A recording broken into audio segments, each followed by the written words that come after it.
Em pronunciamento ao vivo, o presidente Jair Bolsonaro retrucou difamações veiculadas na velha imprensa no que concerne a como passou para a reserva remunerada do Exército. No ensejo, o chefe de Estado fez severas críticas a Miriam Leitão e ao seu filho, rememorando o embate no qual deixou Matheus Leitão sem palavras. O mandatário rebateu. Alguns falam que fui expulso do Exército. Fui para a reserva remunerada do Exército quando fui eleito vereador no Rio de Janeiro, em dezembro de 88. O processo foi arquivado por 9-4. É igual a futebol, 7-1. A Folha de São Paulo fez uma matéria em cima dos votos que tive contra. Na maior cara de pau, o gordinho da Folha disse que nem sempre o absolvido não é culpado. Esse jumento, esse jegue da imprensa tem a capacidade de fazer isso. Nesta toada, ele salientou. É igual ao filho da Miriam Leitão, com cara de alguém fez pum e não sei quem foi. Entrou para me entrevistar sobre a ditadura militar. Perguntei que dia foi o golpe, então. Ele estava sem responder. Estava fazendo um livro. Mamãe contou para mim. Não contou tudo não, bebê. Contou só o que interessava para ela. Assista ao pronunciamento de Bolsonaro e ao vídeo mencionado pelo presidente. Tá, a gente aprendia a ser mais amigo, enfrentava dificuldade. Tá? E depois eu tenho uma história maravilhosa com o Walter no ano de 1987. Esse não é o caso de contar aqui não. O Walter aí, no mesmo dia tivemos uma experiência aí, né? Diferente, não foi essa, não é que você está pensando não. É uma experiência aí profissional, e nós ficamos conhecidos, né? Ele continuou no Exército, eu saí do Exército, alguns falam que eu fui expulso do Exército. Poxa, eu passei para a reserva remunerada no Exército, quando fui diplomado vereador, em dezembro de 88, lá no Rio de Janeiro. Eu não fui expulso do Exército. Respondi um processo, sim, foi arquivado, por 9-4. Até a Folha de São Paulo fez a matéria comigo, foi me entrevistar, né? Daí foi 9-4, Marinho. É igual futebol, né? 7-1. Ganhou, né? Daí 7-1. Não adianta que aquele 1 não vale 7, não vale 10, vale 1, pô. Então a Folha de São Paulo foi com os votos que eu tive conta, né? E fez uma matéria em cima dos votos que eu tive conta. Os 4 contra, não os 9 a favor. Daí teve a cara de pau, um gordinho da Folha, nada contra gordinho, sabia o gordinho, né, Maria? Nada contra o gordinho, isso tá no YouTube por aí, tá? Ele falou que nem sempre o absolvido não é culpado. Eu falei, então eu fui condenado por 4-9. Então esses jumentos da imprensa, jumento, não dá para falar outra coisa. Esse jegue da imprensa, tá? Tem a capacidade de fazer isso. É igual o filho da Miriam Leitão. Com a cara assim de alguém fez pum, não sei quem fui. Tá? Entrou para me entrevistar, gostou? Entrou para me entrevistar sobre o 31 de... sobre a ditadura militar. Eu perguntei para ele, que dia foi o golpe então? Ele estava sem responder, mas que dia foi o golpe? Só não vou te responder. Porque ele estava fazendo um livro, né? Mamãe contou para mim. Não contou tudo não, bebê. Contou só o que interessava para ela, né? E daí eu perguntei, né? Quando é que foi? Daí ele falou, 1º de março. Eu falei, não foi 1º de março. Vale a pena você ver esse vídeo no YouTube. Foi 31 de março. Foi 31 de março. Não foi 31 de março. Foi dia 2 de abril. Tá? O presidente, na época, ele foi tornado vago a cadeira dele no dia 2 de abril, com uma votação simbólica no Congresso Nacional. Perdeu. E depois eu perguntei, quando é que o primeiro general da ditadura, já fala tanto de ditadura, né? Não sei qual a tara com ditadura desse pessoal da imprensa, né? Então, quando é que assumiu o primeiro presidente da República militar? Também não sabia. Assumiu dia 15 de abril. Cai por terra aquela historinha, né? Ditadura. Teve coisa errada, qualquer governo tem, no meu tem, pô. Tá acontecendo algo esquisito por hoje? Pô, tá acontecendo, não tem como saber disso aí. O período militar não foi diferente, mas conta a história, mentindo. E mais, Marinho. Marinho, em 2013 estava onde? Aqui. Estava aqui? Então vamos lá. Então você lembra. Por votação simbólica, um projeto que é legislativo, se não me engano, do Randolph, né, para anular a sessão de 2 de abril de 64. E passou por votação simbólica. Eu discursei a meia dúzia de vezes. Então esse projeto legislativo anulou a sessão de 2 de abril de 64. Chama-se revisionismo histórico. Então eu até disse, né?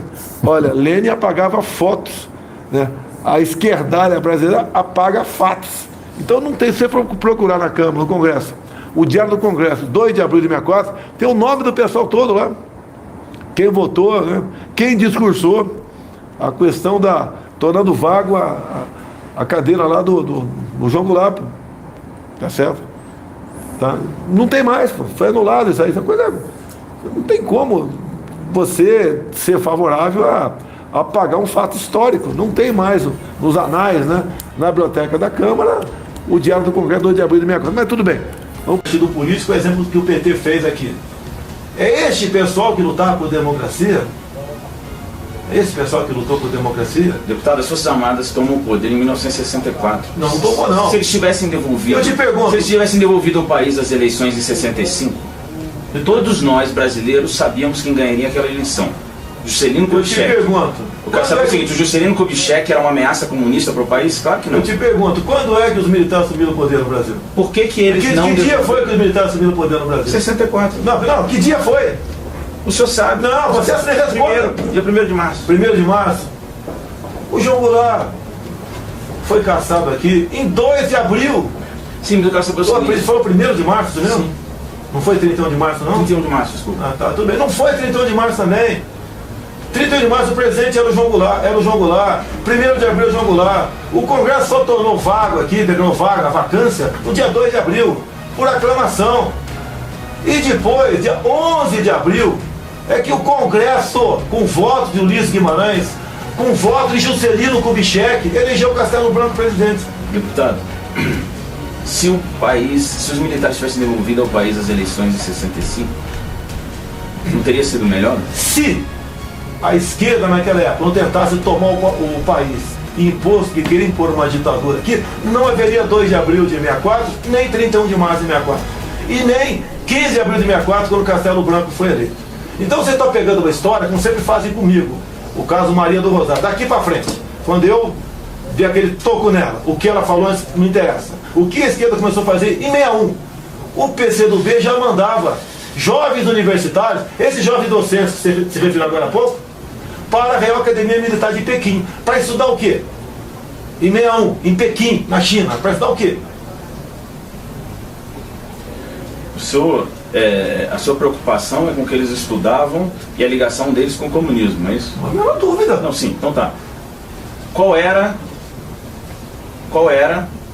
o temor de devolver ao país as eleições de 65 se o JK era a pessoa que ganharia aquela eleição? O JK foi inclusive apoiado pelos militares, né? Sim, o povo tinha total liberdade no Brasil. O povo ordeiro, de bem, trabalhador, honesto. 99,9% da população tinha toda a liberdade em nosso Brasil. O Congresso não fez a devida asepsia, não expurgou quem tinha que expurgar. Teve aqui o paternalismo, tá? E o militar, ele não era o senhor absoluto da situação. 90% dos ministros eram civis, Casa Civil, os militares eram os ministros militares, a Casa Militar e chefe do ENFA. Deputado, não tinha liberdade de imprensa no Brasil. Deixa eu te falar. Tem um caso específico que eu fiz uma reportagem uma vez, que eu conheci um rapaz no interior do Brasil, que ele sofreu de meningite naquele período. Por quê? Porque os militares não davam notícia ruim.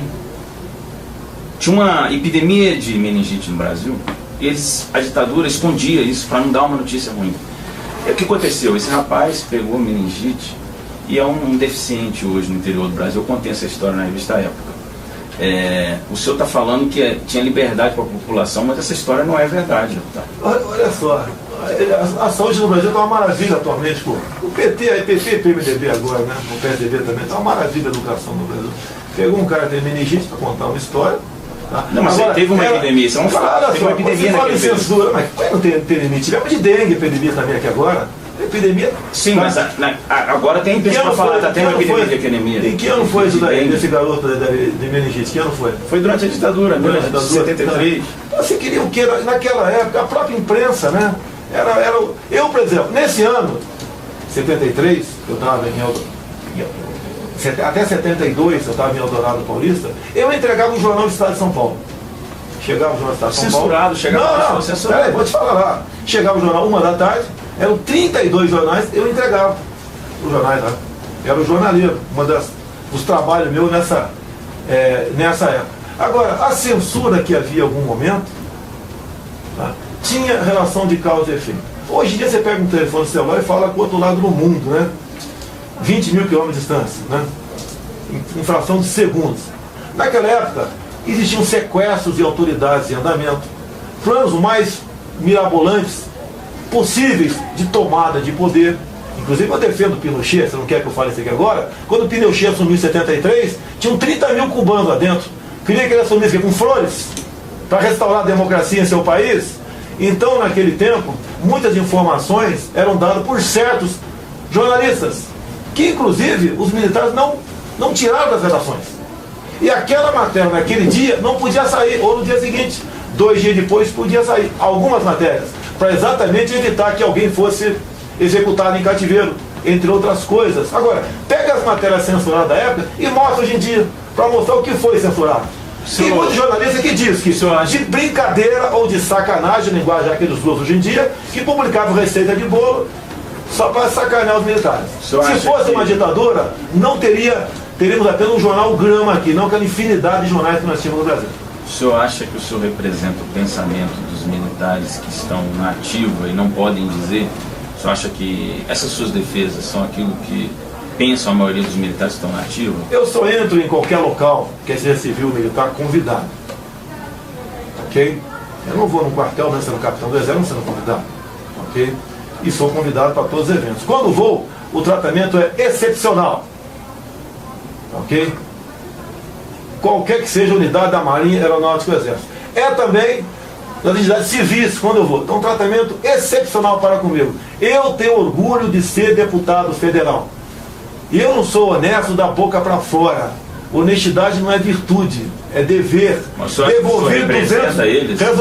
Devolvi em 2014 200 mil reais que a Friboi botou na minha conta. Fui citado por Joaquim Barbosa como o único deputado da base aliada que não foi comprado pelo PT. Não votei a reeleição do FHC. 200 mil reais na época. Não foi disso que eu perguntei. Então, olha só. Saber se o senhor representa esse pensamento que o senhor está falando. Não isso que o senhor está dizendo. Aqui, ó. Por que vocês têm esse livro aqui? Eu não tenho esse livro com fatos, com verdades. São fatos. Não é um livro de poema aqui. Tá? Desses que ficam escrevendo maravilhas de ser de esquerda, ficam pregando a perfeição hipotética por aí. É verdade. Então o senhor acha que o senhor representa o que os militares pensam, estão nativos e não pode dizer? Nunca perguntei para eles isso. A maneira como me tratam, o senhor está lá com a ele, maneira que como não... me tratam, eu sinto que existe afinidade na maioria das coisas no que seu eu pensamento. falo. Sim. Entendi. Então o senhor acha que muitos militares devem concordar com o senhor? Civis, muito mais civis. Mas militares? Também, militares e civis. O senhor acha que pode acontecer de novo no Brasil? O que aconteceu, deputado, das Forças Armadas assumirem o poder, tomarem o poder, que o senhor não gosta de dizer? Não, ninguém tomou o poder. Tem eleição, pô. O Ulisses Guimarães votou em Castelo Branco. Como é que tomou o poder? Como é que tomou o poder? E depois, eu te perguntaria, agora deixa eu te perguntar também. Você acha que a eleição do Tancredo Neves foi justa? Não, eu quero saber. Não, estou te perguntando, mas me responda. Eu quero saber se o senhor pode me responder. Me responda também. Mas eu sou o seu deputado, eu sou jornalista. Tancredo Neves foi uma eleição justa? Me responda. Eu preferia... Foi justo? Não, te responda, vai, peraí. Deputado, não, eu não estou sendo entrevistado por um roubo. Eu não estou sendo entrevistado por um roubo. O senhor não está sendo entrevistado por um roubo. O robô que eu fui entrevistado... Eu quero entender do senhor. O robô que eu fui entrevistado foi no programa TQC do caso do Preta Gil. Isso. Deputado. Lá foi um robô. Deputado. Eu te pergunto. Isso pode voltar a acontecer no Brasil? Eu te pergunto, Ulisses... Responda, por favor. Eu sou jornalista, por que o senhor quer saber minha opinião? Você achou justo? Você tem que ter opinião, você não é um... Mas por que o senhor quer saber minha opinião? Você não é um vegetal. O senhor é autoridade. Eu vou te responder para você. Eu não. Foi justa a eleição está criando nessa. Você achou que não, então? Ele acabou de dizer que não. Não, você acabou de dizer que não. Que eu não sou autoridade. Foi injusto, e o senhor é autoridade. Tancredo Neves eu não sou autoridade, foi isso que eu quis dizer. Tancredo Neves foi eleito da mesma maneira que Castelo Branco, Costa e Silva, Médici, Gás e Figueiredo, indiretamente pelo Congresso Nacional. Vivíamos numa normalidade à luz da O Constituição. Congresso sob armas, deputado. Mas quem sob armas? Sob armas, deputado. Os militares tomaram o poder e eles comandavam o país Você quer sob dizer armas. que o Congresso foi fechado pelos militares com armas, é isso? Um deputado, Te respondo, o deputado Rubens Paiva foi preso e morto. Você está dizendo que eu falei de uma possibilidade de ser a esquerda, aqueles três. O senhor não pode reescrever isso. É uma possibilidade. É uma possibilidade. Por que O não? senhor não pode reescrever isso. Eu quero saber Você se... quer falar sobre Herzog também? Eu quero saber se o senhor acha que pode voltar a acontecer, deputado. O senhor ainda Pode não respondeu voltar. a minha pergunta. O povo, olha só. Antes de 31 de março, 2 de abril de 64, o povo estava nas ruas. Estavam as mulheres de marcha com Deus pela família. Tava toda a mídia, os teus colegas estavam lá, exceto o jornal Última Hora. Toda a mídia queria que os militares assumissem. Estava a OAB, estava a Igreja Católica, os empresários, os agricultores, todos queriam a saída do João Goulart, porque sabiam que o Brasil estava com a cabeça na guilhotina, estava pronto para ser comunizado.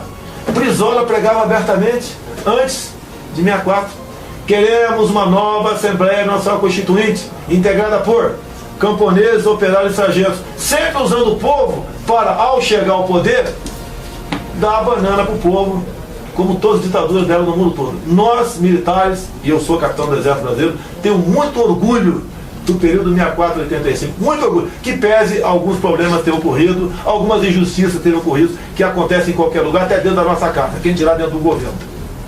O senhor não me respondeu. Por quê? Se pode acontecer novamente? Depende do povo. O Exército, né, nunca fez parte de joguetes políticos. Ele sempre foi instrumento da vontade popular. Quem disse isso para o Geneton Moraes foi o ex-ministro Leônidas Pires Gonçalves. Então o senhor acha que pode? Não entendi. Sei. Eu, pela minha democracia, pela minha liberdade, eu faço qualquer coisa.